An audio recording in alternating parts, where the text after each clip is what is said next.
Okay, here we go. Stand by. 3, 2, 1, action.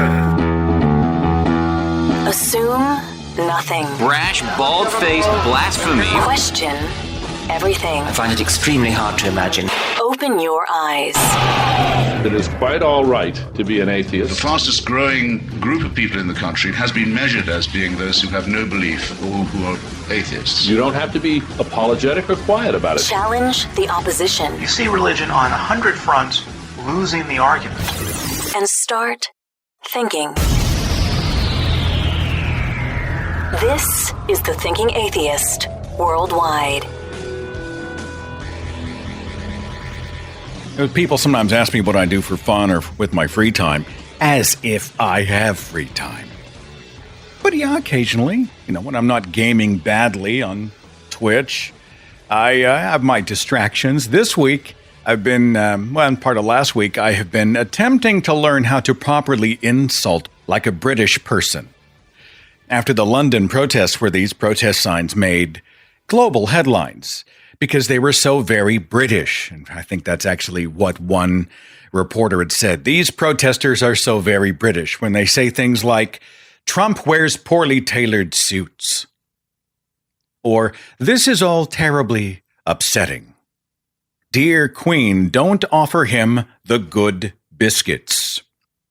Someone posted a photograph of what looks like milk, and it said, Trump would make tea like this. We're British, we're polite, but fuck off, please.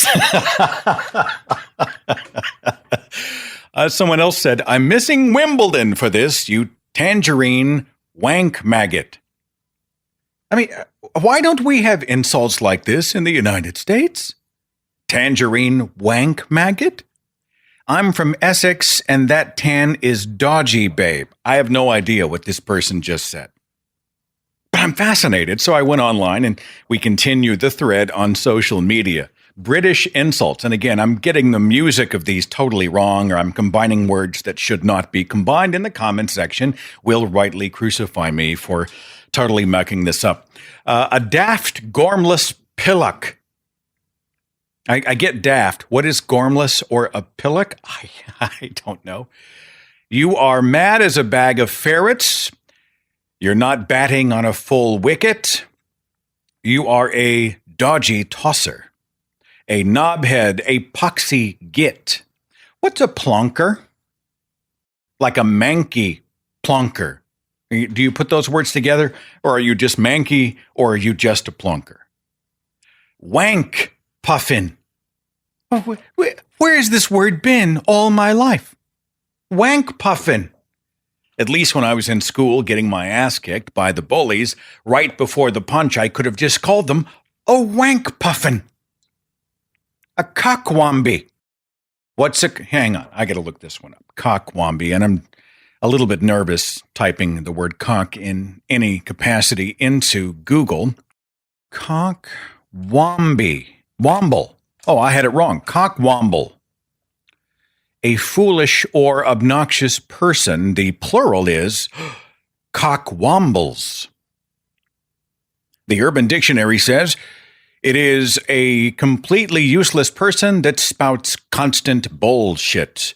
Using it in a sentence, that guy is such a cockwomble. It's another term missing from my life until just last week.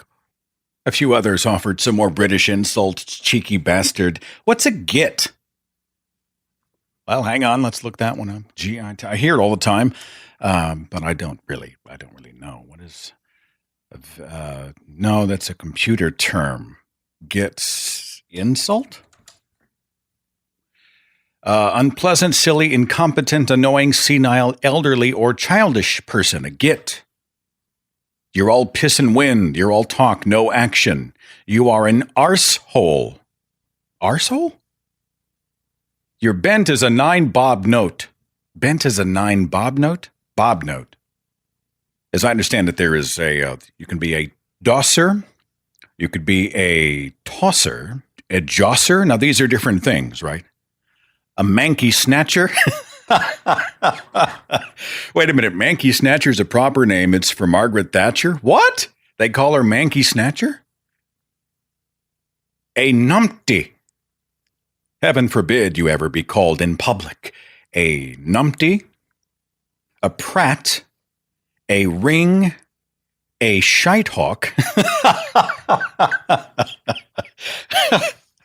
What a shitehawk. A toff, willy, or wanker. Lots of options to choose from if you are going to insult someone like a proper British person. This is what I've been doing with the last several days. I mean, I really do want to be about treating people well, but I enjoy the insults out there that also make you laugh out loud. The ones that are so clever, they actually play like a one-line joke, like a one-line gag. And even if it's tossed in your direction, when you hear it, you laugh out loud because it's so damn clever. Those are funny. So I'm sure the comment section is going to have a field day with that. Speaking of gaming, playing this game on Twitch called Outlast 2. And it's funny because it's pretty extreme on the surface. But at the same time, it's actually a lot like Christianity. I'm a videographer in a helicopter with another reporter, I guess. The chopper crashes down in this forest. We're seeking someone. And we end up sort of immersed in this cult of hillbillies. I mean, straight up deliverance style rednecks, right? And I can say that because I'm from Oklahoma and I am one.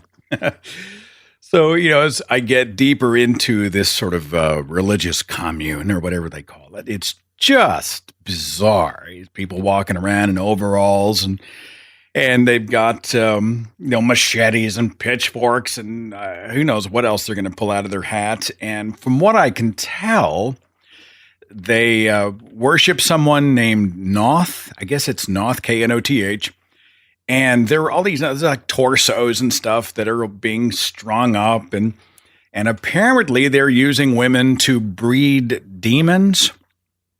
I haven't gotten far enough into the game to find out exactly what. And that's a horror game. So it's not going to be for everybody. But, I mean, you can see, I think I just uploaded the last session that we had done. You can go to my main. I've got a personal website now, so you can go to sethandrews.net. And then there's a gaming tab if you want to watch some of that. I'm not a great gamer, but it's fun to do. And it's dark. I mean, it's totally dark. But, people are like, oh, this is just terrible. This is just so awful. And I'm like, well, actually, blood sacrifice, well, that's in the Old and the New Testament. Torture, the kidnapping of women for the purpose of sexual violence, that's in the Bible. Using women to give birth to gods, that's in the Bible. Apocalypse teaching, that's in the Bible. I mean, honestly, if we're to be serious about this, the horror game is actually not nearly as horrific as the actual text of the Old Testament and part of the New Testament. And so I've been playing that game just occasionally for fun. You can see updates. I'm trying to post them less and less on the Thinking Atheist YouTube channel because people just lose their shit. They're like, I didn't subscribe to this to look at video games. And I understand that. I can understand. So I'm posting them more at sethandrews.net. I also put up a web page for Rat Dog and Henry at sethandrews.net. So if you want to go, I've got photographs and videos of the kids and just some personal stuff. It was a nice little project to do, and it gives me an outlet because more and more I'm looking for a break from the standard discussions about atheism and religion, atheism and religion, atheism and religion. I mean, it's important work, but God, even I need a break. You need a break. We all need a break. Balance, right? Life is balance. As, is it Raza Ghul? You said life is balance? So anyway, I just a few days ago released a short video profile of friend and activist Anthony Magnabosco. He's talking about street epistemology, using the Socratic method to go out and engage believers in a way where they won't feel as threatened, and we'll get them to sort of determine how they came to their belief. You've probably heard us talk about SE quite a bit. And of course, that would not be the occasion to use a British insult. Words like wank puffin probably don't belong in a street epistemology session. Anyway, the video's out there. You can find it on my YouTube channel. But just an interesting anecdote I thought I'd share with you. I was at the Ark Encounter protest early this month. And we were out there, and it was a beautiful day, and we were protesting this, $100 million joke, this punchline in Williamstown, Kentucky. So all of a sudden, we realized there are some religious people. Now, I don't know if they were sent by Kinham or not, if they were from the Ark Encounter or not. I suspect this guy was. I know some were. His name was, ironically, Seth. He was standing in a group of people, and he was talking about his faith in Jesus Christ, and there were 3 atheists who were engaging him. Everything was polite. Everybody was talking and listening in turn, and so I just sat around in the sort of periphery and waited for a natural break in the conversation. I didn't want to jump into somebody else's engagement. But he was talking about, his belief in his faith and his belief in his faith. It was all tied into Jesus. He was obviously a Bible-believing, literal Bible-believing Christian. And so he was asked a few challenging questions in the group, and a natural break in the conversation finally occurred, and I jumped in and tried a little street epistemology on the guy, right? Which was essentially using questions to determine how he arrived at his belief and how he determines what is true. And so I think we were talking a little bit about the authorship of Scripture, and how do you know that the stories about Jesus were true since he was staking his faith upon them? Who wrote the Gospels, and why don't the Gospels agree? And, you got the standard, well, they were written by men, and it was like reporting at the time, and they are all in agreement with what the reporter perceived at the time, blah, blah, blah. But we finally got back into faith. And if an Islamist came to you and said, hey, look, I would like you to accept my deity based on faith, would you accept that faith as you've accepted your own? And he said, no. Obviously, it's a false faith. And so we began to get into, well, if you can't confirm it with evidence, how do you know his faith is false? And we continued down that trail for just a minute. It was a brief encounter, and I said, is it possible that you are treating your own religious belief with a different set of rules, with more deference, that you're more forgiving to Christianity than you are with other religions in this world? And he looked me in the eye and he said, yes, that's absolutely possible. Now, at this second, at this moment, it is so tempting to try to go for the kill. Right? This is the moment when, years ago, in a discussion like this, when I was a little more aggressive and certainly more pissed off, I would have been like, see, I got you. It would have been a gotcha moment. And then they would have doubled down, and who knows what would have happened, raised voices, or somebody would have left. No one's mind would have been changed. But as is street epistemology is designed to do, the first encounter is supposed to be short. It's just a toe in the water. You're just sort of getting people to engage pleasantly, and then you walk away. You are done. You are not building Rome in a day. So when I got him to say, yeah, it's very possible I'm treating my religious belief with a different set of rules, and I'm being more deferential to it because it's my religious faith. The minute I got that, I just thanked him. That's an honest answer. And I really do appreciate you, and it's so nice to have met you. Thank you. And I reached over, and we shook hands and parted ways. Now, I don't know who he spoke to after that. I don't know who he engaged. I don't know what the result of that conversation is going to be. But that is so much better, in my opinion, in an encounter like this, one-on-one with somebody, and we're just having conversation, than here's a shitload of evidence, and here's why you're wrong, and here's why I'm right, and everybody else agrees, and we're going to shout you down, and aren't you an idiot? But instead, approaching the guy like a human being, having a pleasant conversation and saying, what if? What do you think about this? How did you get there? You know what? That's an honest answer. And I appreciate your honesty, and I appreciate the opportunity to have a conversation. Maybe we can talk again. And then after they've had a chance to sort of chew on that and your paths cross, you continue down the rabbit hole. You continue down even further. And there's a whole system in place as to how street epistemology works.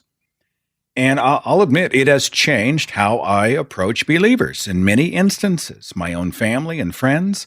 It doesn't mean that everybody I talk to is immediately walking away from their faith. That's not remotely what I'm trying to tell you. But I will say that more and more with this method, conversations aren't coming to a full stop because I torpedoed it by saying, this makes no sense, or this is the stupidest thing I've ever heard, or you're smarter than this, or, saying something that will cause them to go into defensive posture. Because we're talking street epistemology and sort of my own little experience, I did want to bring in via telephone. He's dialing in, I think, in California from the West Coast. He's Anthony Magnobosco of streetepistemology.com. How you doing, brother? I'm doing good, Seth. Nice to talk with you again. Okay, so you heard my story. Check my work. All right. I mean, sure. I know there's not hard and fast rules. I know these are guidelines, but I mean, if I go in and we have this short form encounter and I get him to admit outright, well, it's possible that I'm using a double standard, and I say, great, have a nice day. Tell me what you think. That sounds like it's a pretty good time to end it. You have to consider the environment. If there's a big noisy protest going on nearby and there's lots of distractions, maybe that is the best time to end it. I think I might have been tempted. It's hard to say because I wasn't there, but perhaps the thing that you did where you were having this conversation and asking questions and not debating, that's huge. A lot of believers they're not used to encountering that. So that in itself, I think, was probably a memorable experience for him. And I think, you probably did end the conversation in the right spot. I think I may have been tempted to ask him, well, how is your method different than theirs? Explain to me how yours is better. But, not being there, it's really kind of tough to say when is the most appropriate time to end it. Things to look for, I suppose, is if somebody appears to be really thinking about it. And maybe, let's say, they kind of give the impression that maybe they're getting a little uneasy or uncomfortable, but you sort of do want to foster that environment where they do feel a little bit uncomfortable about what you're asking because it's feedback that they're thinking about it, but not to the point where they are now embarrassed and they want to get out of there so they can get as far away from you as possible. So it's kind of tricky. And I guess it's one of those things that kind of comes with experience. It's like, when is the best time to end this talk? So it's, right? I guess, a delicate balance, right? We got to try to allow people to feel uncomfortable at the same time to let them know that we're not their enemy. I think that's right. I think it's finding that balance between making a person feel safe yet comfortably uncomfortable, where, yes, your questions are challenging them, but not to the point where they just want to bury their head in the sand.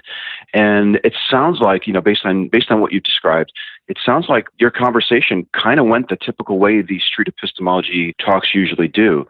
When you ask questions and give people ample time to explain what they're saying and ask for clarification and perhaps even pause after you ask a great question and they need time to think it through and not stepping on that silence.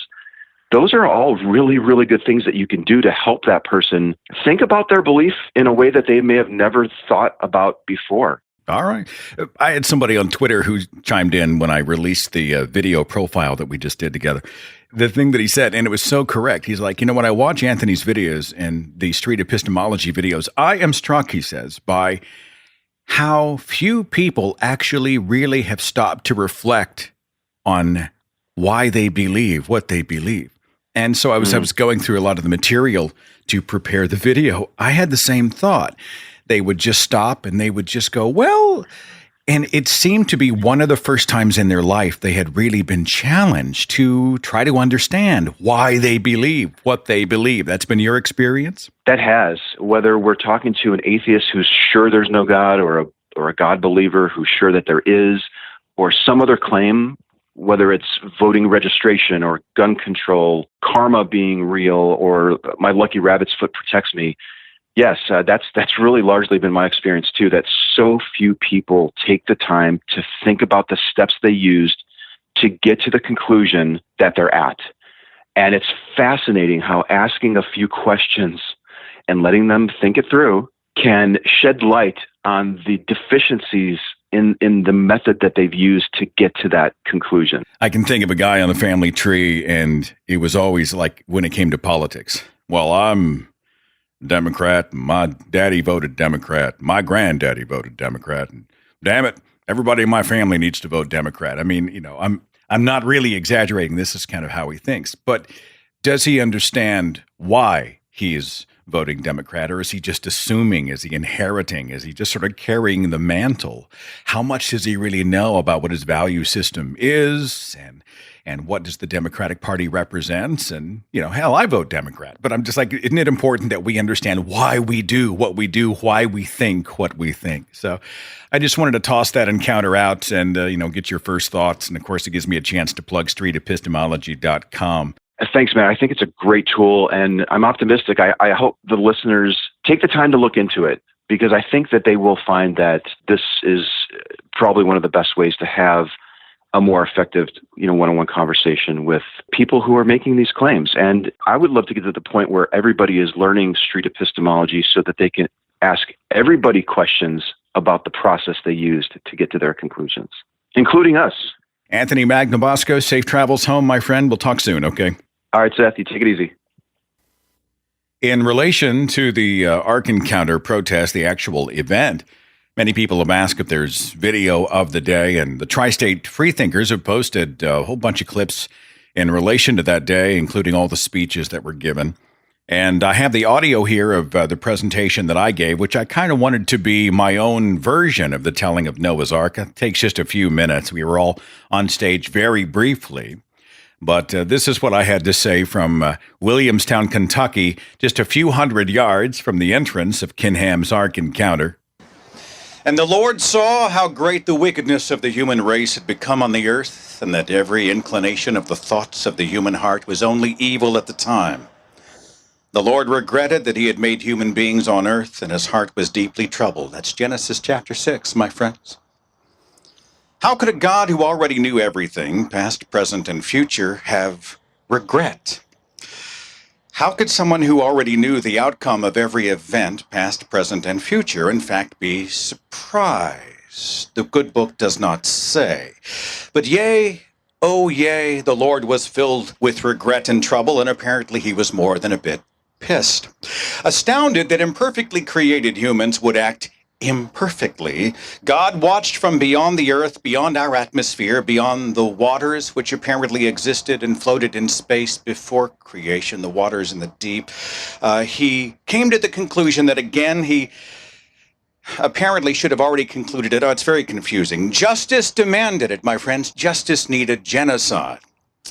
Not just the execution of those committing the evil and heinous acts, but of the infirmed, the elderly, sitting quietly, peacefully in their homes, children who hadn't yet reached a point in their lives where they could understand concepts like evil. The unborn, which, by the way, made Yahweh the very first abortion doctor.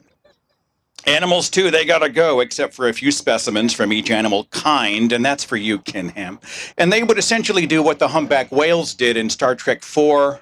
They would spring into the future to repopulate the species. Any Trek fans? Okay. And God thought to himself, I won't simply annihilate everybody except Noah and his family. Too easy. I'm going to concoct an elaborate Rube Goldberg mechanism.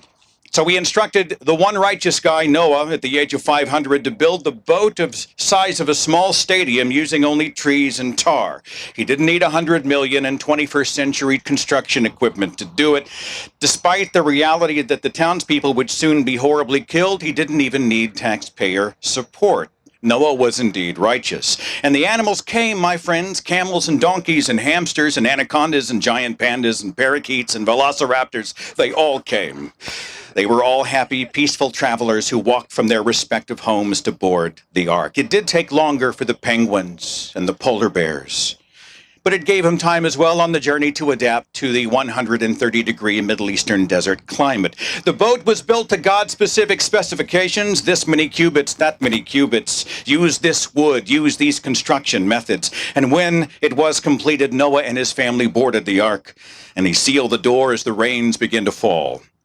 They would be the only humans saved, for apparently, suspiciously, nobody else on planet Earth had a boat.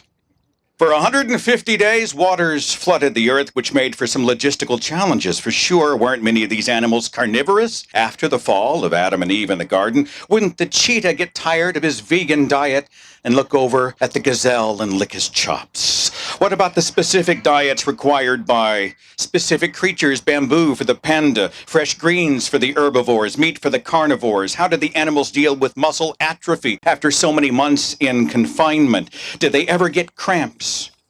I can't even imagine the smell, all these beasts essentially existing in the world's largest locker room. And allowing they had plenty of food, how did 8 people shovel thousands of tons of animal waste out of a stadium-sized boat with only one window? How did they do it?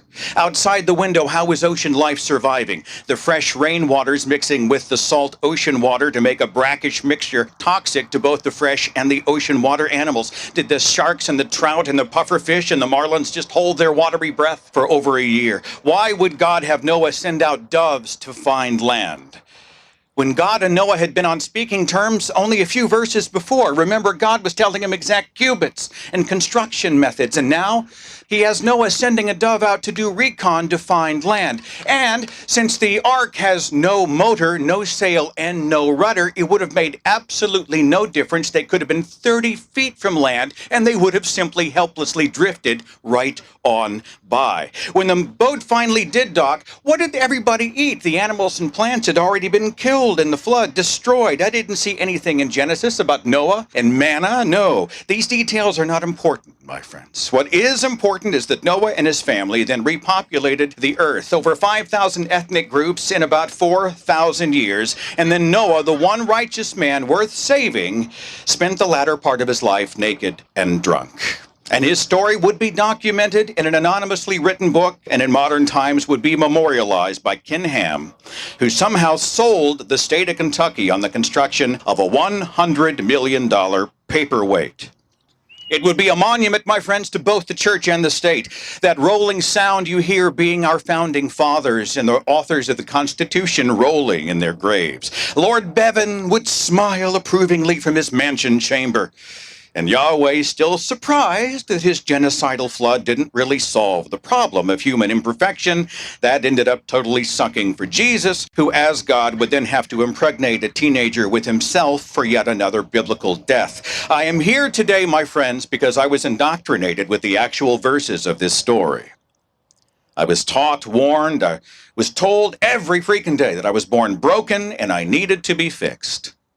I was trained to distrust science and scientists. I protected my own religious belief while working to deny the beliefs and opinions of others. Like Ken Ham's Ark Encounter, I was a monument to bad information, bad thinking, bad ideas. And now that I am free of all that nonsense, I am here because I think Kentucky, I think my country, and humanity deserve so much more, so much better than the awful fairy tale of global genocide. And the claim that you and I deserved it, and the misuse of taxpayer money to sell lies to children. Ken Ham, the evidence is in. It is overwhelming. You built a monument to an event that never happened, promoting a religion long debunked, selling a lie that more and more people every minute of every day are rejecting. We are here, you and I are here today to remind people that it is nonsense, that nobody needs an ark, and that the real world story of humanism and humanity remains the one worth telling. Thank you all so very much. Anyway, that was my take on Noah's Ark. There were some news cameras out there, and I was just praying they would shoot some of that, which I don't think they actually did. But, it'd be nice to see mainstream, young earth Christianity, Bible literalist Christianity hear some of these challenges and questions. I also have a video online in relation to Noah's Ark. It's called Noah's Ark, God, Giraffes, and Genocide. If you ever want to show that to one of your Book of Genesis believing friends, might be interesting to get their response. What else has been going on in the news? I was following last week with great interest the story of this Egyptian sarcophagus that was discovered. Oh, what a great story. As they, dig down into what looks like layers upon layers upon layers of rock, and you see this granite sarcophagus, this old Egyptian tomb sealed up, what might be inside. And I was like, well, hell yeah, open it. And Natalie was like, no, leave it. Like, let him be. It wasn't like she was thinking, we'll unleash a curse or anything like that.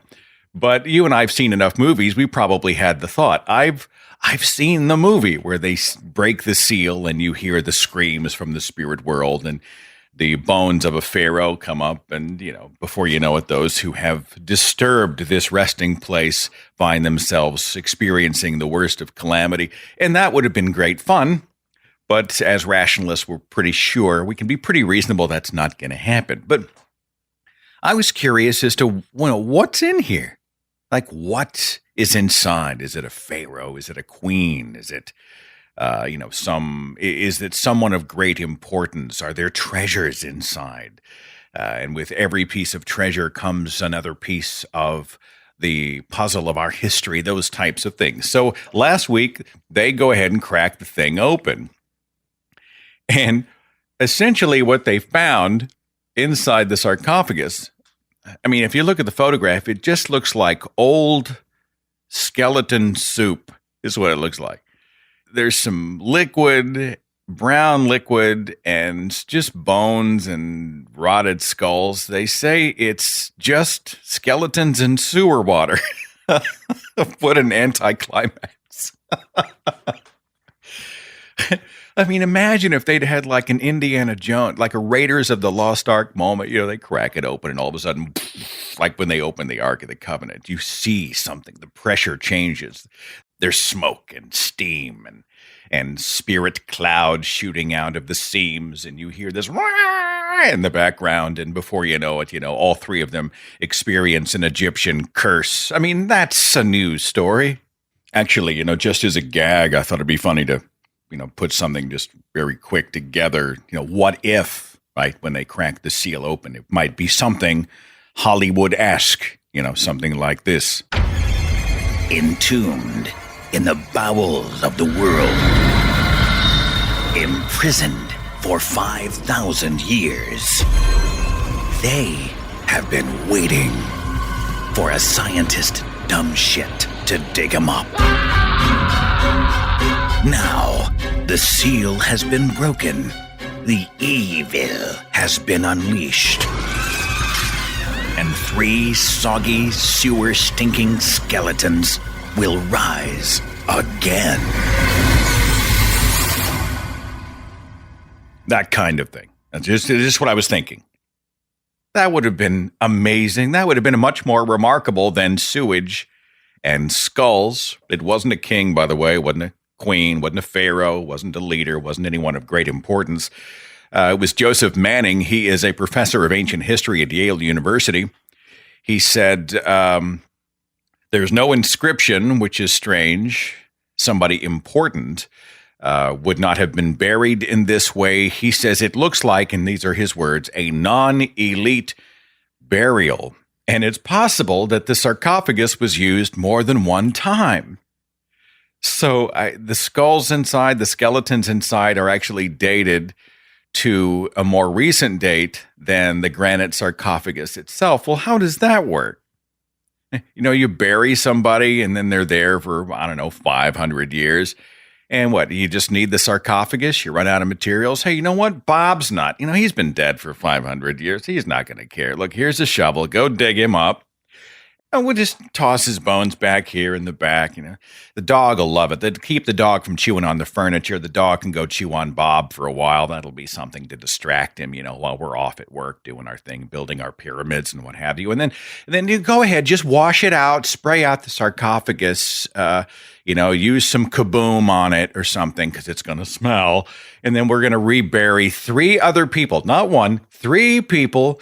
And we'll rebury it for 5,000 years or whatever until it is discovered in the 21st century. I mean, I get it. When the Egyptians put these things in the ground or in the tombs or wherever they put them, they likely did not expect them to be uninterred, right? They were thinking, yeah, this is permanent. But I really do think, put something in there for those who might stumble upon it in future generations. At least stick a stone tablet in there bearing the words Klata Barada Nikto or something. At least give us something to play with whenever we crack the thing open. So, it's still interesting though. And the researchers are going to go through and continue to test and find out who these people were. And it remains an interesting story. It's, certainly something they're going to learn more and more about as, the days and months progress. And I'd be interested to find out kind of what they discover. What if these guys were executed? Now, let's say they publicly said something, but what if they found like a popular politician and, publicly had called them something, some British insult, like a a knob-headed ninny. I mean, that's got to be a surefire ticket to the old granite overcoat. I'm just saying. I'm sure there were Egyptian words for ninny and those types of things. I saw this story on CNN last week. In a nation that has 300 million plus firearms already, in about a week, Americans will legally be able to download 3D printed guns. CNN's article on it said there was a recent settlement that ended a multi-year legal battle that started when Cody Wilson, who describes himself as a post-left anarchist, posted plans for a 3D printed handgun that he called the Liberator in 2013. Single-shot pistol made almost entirely out of ABS plastic, the same stuff they make Legos out of. A couple of metal parts in there. The U.S. State Department said that he and his nonprofit group, Defense Distributed, had to take down the plans, and he eventually did so, but only after it had already been downloaded like 1 million times. He sued the government. They just settled the case, and apparently he is now allowed to repost these plans for a 3D printed pistol for anyone, anywhere to have access to. This is like the subversion of gun laws incarnate, is it not? The organization Brady Campaign to Prevent Gun Violence is trying to get documents and emails related to the settlement to find out just how political this thing is. But I mean, just imagine, anybody, almost anybody, anywhere with a 3D printer can now print a firearm. And, now we're way past the gun show argument. Now we're way past the serial number and, ballistics and all these types of things that people use to determine who fired what. Hell, once you're done using the gun, you just throw it in a fire and melt the damn thing. You toss it in a burning trash barrel and it's gone forever. Oh my God. This is going to be a wild ride. And I have no idea what the future is going to hold. How does one regulate that? How do you regulate that? When I come back here in just a second, the website, the Christian website for women, The Transformed Wife, has some very Handmaid's Tale type advice for females as to how to maximize their own happiness by essentially maximizing the happiness of their man. I'm going to read the sage advice for Christian women, and you'll have a few minutes here to prepare for the face palm. That's coming up next. Hang on. Do you wear contact lenses? Do you know somebody who wears contact lenses? And is your time valuable? Then I'm about to do you a huge favor because my friends at Simple Contacts have made it possible to renew your eye prescription and reorder your contacts from anywhere in just minutes. Not a half day at the doctor's office for up to, $200? At home or work or wherever you've got a computer or smartphone, the self-guided eye exam takes about 5 minutes. It's only $20. The exam is carefully reviewed by licensed ophthalmologists, and then once you're updated, Simple Contacts has all the brands and types of contact lenses you are familiar with right there at your fingertips. It's fast, it's easy, it is so much easier on the pocketbook. I needed an update and contacts because I use them for driving and out on the tennis court. I took the test in my home office, and then I ordered the Bausch & Lomb brand of contacts that I normally get. I just found them right there. They were in my mailbox in a few days.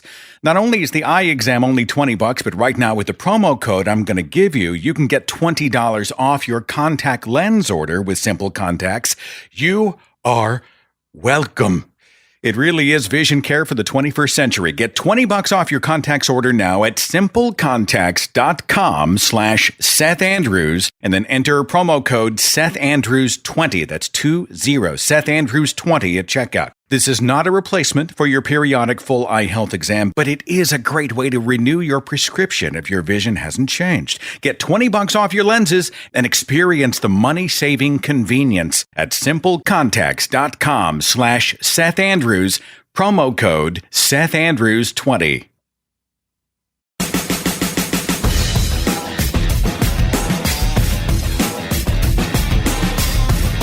Did you see that article being passed around from the Transformed Wife handguns.com.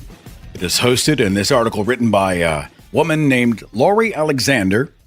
She is a Christian. Her website starts with the scripture out of Romans 12:2, and do not be conformed to this world, but be transformed by the renewing of your mind, blah, blah, blah, blah, blah. Lori Alexander just posted this article, which we atheists have just been lapping up and sharing. Sometimes the best thing you can do with horrible ideas is to put the spotlight upon them, is to reveal what these people are actually claiming. The blog dated July the 16th, Lori Alexander, her blog titled, Men Prefer Debt-Free Virgins Without Tattoos. Okay. All right. No.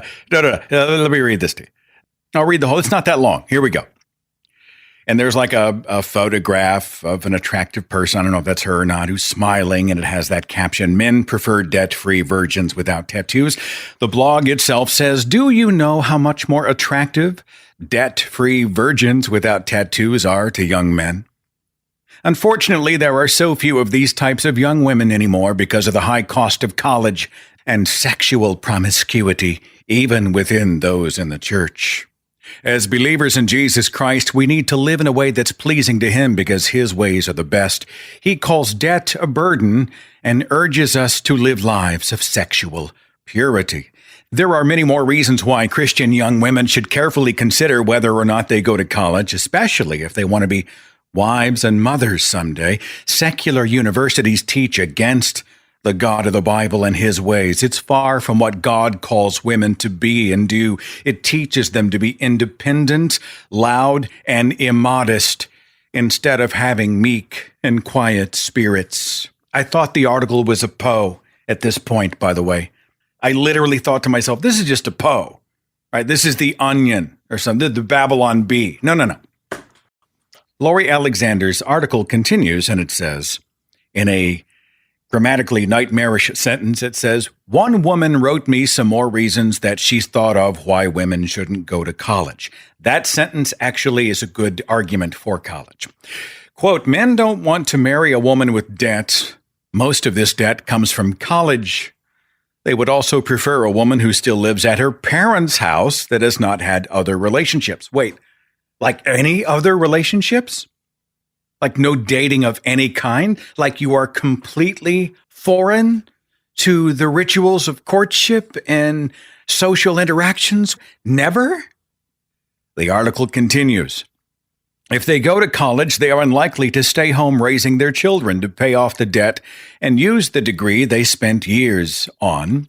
The husband will need to take years teaching his wife the correct way to act, think, and live, since college taught them every possible way that is wrong.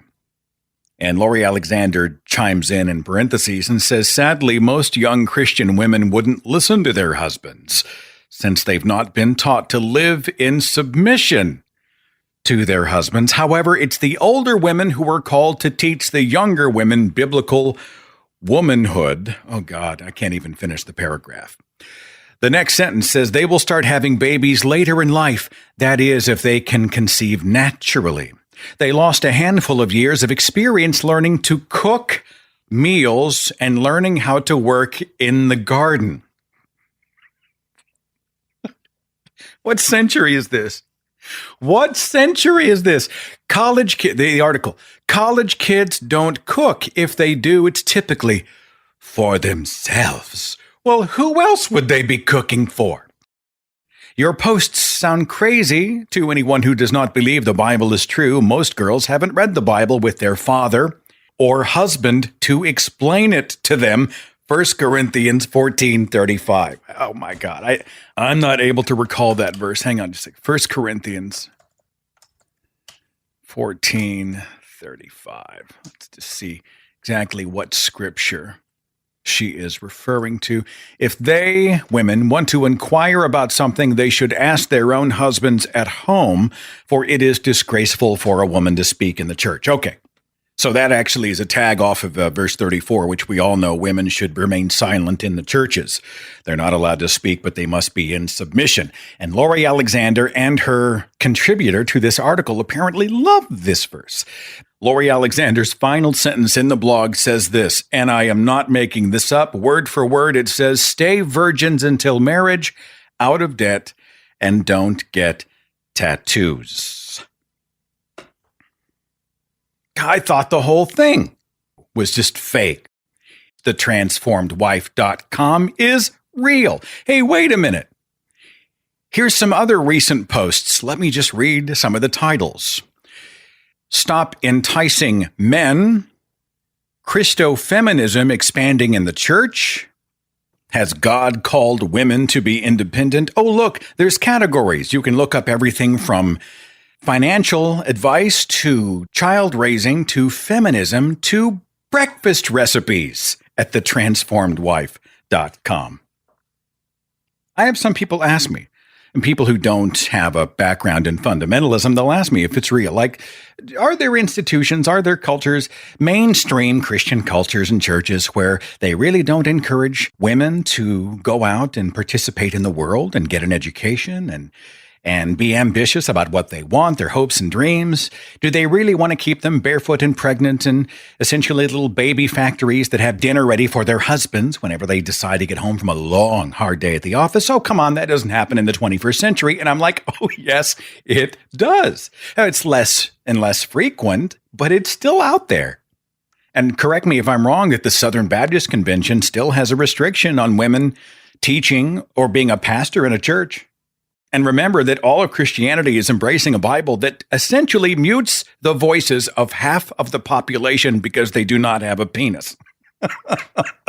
Because they were created to serve, to be submissive, to essentially just sort of pop little kids out like Pez to repopulate the earth in the name of Jesus. A bunch of little quiverful moms that don't know anything about the big bad world. They just let their man do all the thinking for them. That is still in existence today. Trust me. How do we get out of this nightmare? How do we keep this weird proliferation of and celebration of these horrible, oppressive ideas that are touted as liberation, right? This is essentially Orwell's 1984. Slavery is freedom. Slavery is freedom. The more of a slave I am, the more submissive I am, the more I am under the control or authority of another, allowing them to do all of the heavy lifting, the more free I am because I'm serving the purpose that I was created for. It's 1984.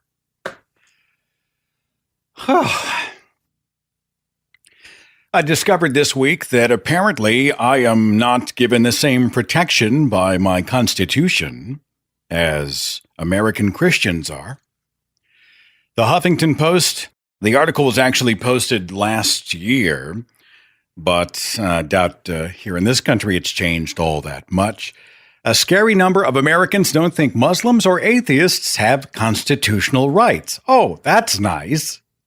Nearly a quarter of Americans, 22%, either don't know or don't believe that U.S. Muslims are granted the same constitutional protections as other citizens. Roughly 20%, 1 in 5, don't know or don't think atheists are protected under the Constitution. These are among the findings of a new study by the University of Pennsylvania's Annenberg Public Policy Center. I guess I should consider it a plus that the respondents at least acknowledged atheists and Muslims as human beings. I mean, it's a step in the right direction. All right, one more crazy story I want to throw out here real fast, and this is a little bit of a shorter broadcast, but yeah, I just had to share this story. It was posted by Hemant Mehta of The Friendly Atheist. I hadn't seen it in any of the mainstream news stories, but there's video, and you can watch it. Jenny McCarthy's long been on our radar, right? Because she's just this champion, this poster child for anti-science. I guess she has a child with autism, and she made a connection that vaccines were the cause or may have been the cause. And so she is one of the most influential figures behind the anti-science of the anti-vaxxers. And she has, she bears a lot of responsibility, rather, for the anti-science that she has used her celebrity to promote. It's really tragic. But, as a result, also, Jenny McCarthy has become a tremendous punchline out there in the scientific ether. Well, I guess she claimed that her house was haunted by a ghost, and she had security cams on the inside of her house, and she posted the footage to prove her house was haunted. She posted security footage, and the caption just said in all caps, "Haunted just happened in my house. I had to look at the security tape to prove it. Exclamation points." Okay. Well, as somebody who's been working on the Ghost Stories audiobook for release in late September, I mean, ghosts are kind of my thing. Even now, in the heat of the summer, I'd like to hear about this. So I watched the video, and then I saw the comments. And here's what happened. The clip starts to roll, and you hear a piano start to play. All right, a piano starts to play, the sounds of piano keys, and Jenny McCarthy just loses her mind. Okay. And so she says to her husband, Donnie Wahlberg, she's like, "Hey, Donnie, somebody just played the piano. Somebody just played the piano." And he's like, "What? Somebody just played the piano." And she's like, "I don't know who did it. I don't know. Somebody played it," and they just had a shit fit. Well, she posts the security footage online. And thank you, Internet.